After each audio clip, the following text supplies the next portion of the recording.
Hello my loyal companions, welcome back to the channel. Today's video is going to be a bit of a tip-based video based on my experience in solo queue. If you guys don't know, I have a solo queue to rogue series where I take a fresh account, Smurf account, and I'm taking it all the way up to rogue rank completely solo. If you haven't checked that series out, go do it. It's a lot of fun and you might sympathize a little bit with the pain and the struggle I go along. However, there are a few things that I've noticed amongst my own play and from other people who I know are solo queuing that I think I want to bring to you and tell you how to avoid so you can have an easier or at least a slightly better journey. So in this video, I'm going to show you the 5 biggest things to avoid in solo queue if you want to climb quicker. If you do go on to enjoy the video though, or you just want to see daily, educational, rogue company content, make sure you drop a like and subscribe to the channel. But for now, let's get into it.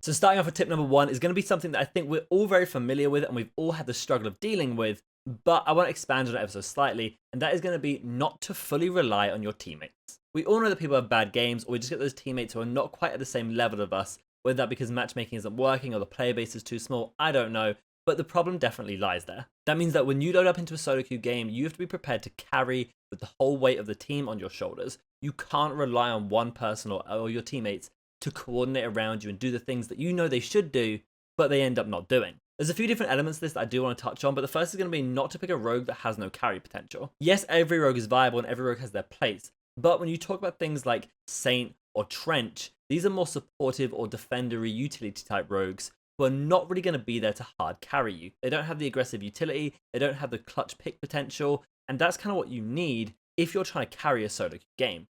Therefore, I tend to advise, unless you're 4-stacking, you don't opt for these rogues, and instead you look for rogues that have a little bit more carry potential. But if you're looking for exactly what rogues you should pick up, there's a lot of resources here on the channel that might be able to help you, including our most recent tier list, going over what is meta right now, and also a video showing the 5 best rogues for solo queue. Not relying on your teammates also means that you're not making plays that end up getting yourself first blooded. You do not want to be the first person to go down your team when you're there trying to carry, because that literally means you rely on your team to win the round. If you're dead and you don't get a very, very good trade, it's not worth it. This includes even getting a decent trade. It's not worth putting your team in a situation where they have to do something that you can't control. And this is one of the biggest things I actually talk about. I talked about it in yesterday's Solo Queue to Rogue episode. Right at the end, I talk about melee weapons and how clutch melee weapons are and how you should use them. But you do not want to be trying to kill the last guy when you're in a 4v1 and you're the 4 and your team are there. Do not go after that last guy, ego challenging him with a melee weapon. There is no point. If you die, he melee weapons you back first, whatever it be, your team may not be able to clutch up that situation. I distinctly remember a time in solo queue where we were crushing the enemy team. Well, sorry, I was crushing the enemy team. We were doing great. I was acing pretty much every single round, and that was the way we had to win it. And I thought, you know what? We're the last round. There's one guy left. They've only got 2 rounds. We've got 7. I'm just going to run at this guy with an axe. I died. This Scorch just destroyed my entire team without my entire team firing a bullet at her. And then we ended up losing the game from there. That one round, which should have been absolutely free if I just shot her, I relied on my teammate too much to win that if I died, and that was a massive mistake. So therefore, tip number 1 is going to be not to rely on your teammates. You have to entrust yourself to be the carry that your team needs to win a solo queue game, and unfortunately, you got to be able to do that. Tip number 2 does go hand in hand with that, and that is going to be to not waste your utility. This includes things like your grenades, any other lethals or other piece of utility you have, your ultimate ability, your axe or other melee weapon that you may pick up. All of these things are incredibly useful. They're in the game for a reason because they're in some way helpful at achieving you outplay or beat your enemies. This means if you think you've got a free kill, yes, use your grenade, but only when you're almost certain you've got that free kill. Let's take Kestrel as an example. A rogue I've been playing a lot and one I preach is amazing for solo queue.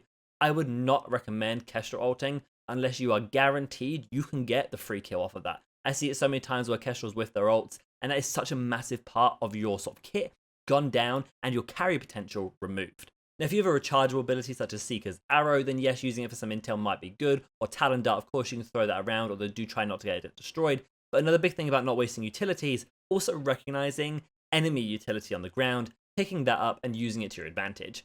Enemies so often die without using all of their utility, and you want to be capitalizing on that, picking up that Semtex, picking up that C4, and making clutch moments off of that, because the enemy team are probably not going to expect you to have that utility in your arsenal. Therefore, tip number 2 is to not waste any of your utility, because it can be so crucial in helping you turn the tides of what looks like a rough spot. Tip number 3 is actually something that not a lot of people do, because it's kind of contrary to tip number 1, is actually you need to be able to recognize when there is a good player on your team. Yes, I said it, guys, there are good players in solo queue. They pop up every once in a while. You're probably one of them. And what you got to do is make sure that if you recognize another good player on your team, you in some way play around that. This means if you recognize a good player on your team, whether you recognize their name, or whether you've just seen them perform really well for a couple rounds, you play around them in some way, whether that be pushing up with them, maybe holding an angle that they're kind of vulnerable to, whatever it be, you kind of keep them in mind as someone that you want to be playing around. If they're giving comms, listen to the comms and actually play off it. A big thing that I hear, and of course I don't use in-game comms because as a content creator, I can't control what people say and that may ruin a video, or, I'm susceptible to TOS violations on Twitch if someone says something that's, So you do have to be careful with that, obviously, from my point of view. But if you're on comms, which I do recommend, you go off their comms. If they're giving you pretty good comms, you try and comp back, say, hey, there's some people here, because they may be able to do a lot of that information. So there's tip number 3, guys. You want to be identifying good players in your team and playing around them as far as you can without fully relying on them. Of course, you're still the main carry in your eyes, but you may be able to make it more of a duo queue than a solo queue. Tip number 4 is actually really important, and this kind of brings back a few different elements I've talked about, but it is not to over push. Remember, you are the carry. You cannot die. If you get first blooded or you die at any stage of the game, you're relying on your teammates, which I said not to do in tip number 1.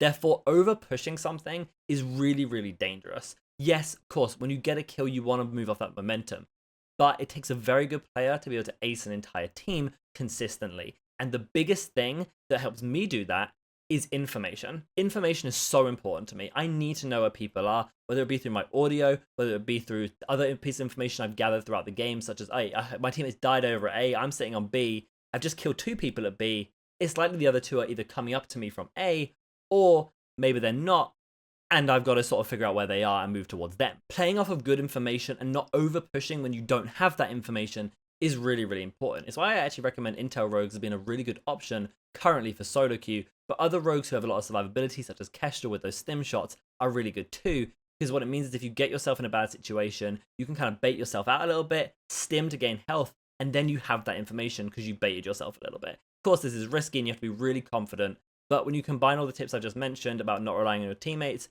using good utility and not wasting it, and then sort of playing for not over pushing and just kind of playing a little bit slower, a little bit more reserved. The way I kind of say it is you don't want to be running in 10 out of 10, you want to be running in 9 out of 10, keeping half an eye open for what dangers might progress. And then tip number 5 is the biggest issue that happens in solo queue, probably the thing that is stopping you winning most of your games. And I get this question a lot, and it is that you need to stop tilting. Tilting is when your mental just goes absolutely boom and you can't handle the solo queue pressure anymore. And this happens.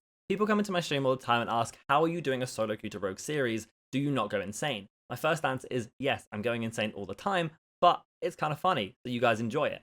But seriously though, you don't want to be tilting in your games. You want to be keeping a cool head, take every game at a time and never surrender. Genuinely, even games that you know are a full wash, you don't want to get into the habit of thinking negatively about surrendering. You just need to take every game for what it is.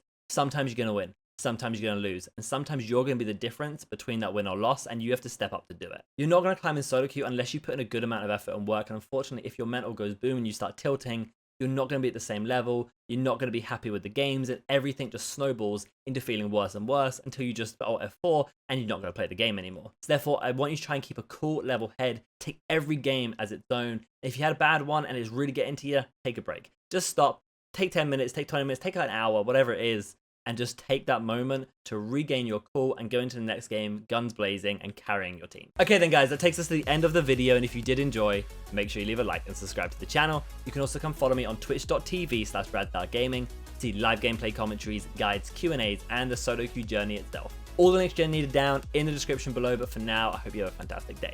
And remember, be loyal, be brave, be relentless, and I'll catch you in the next video.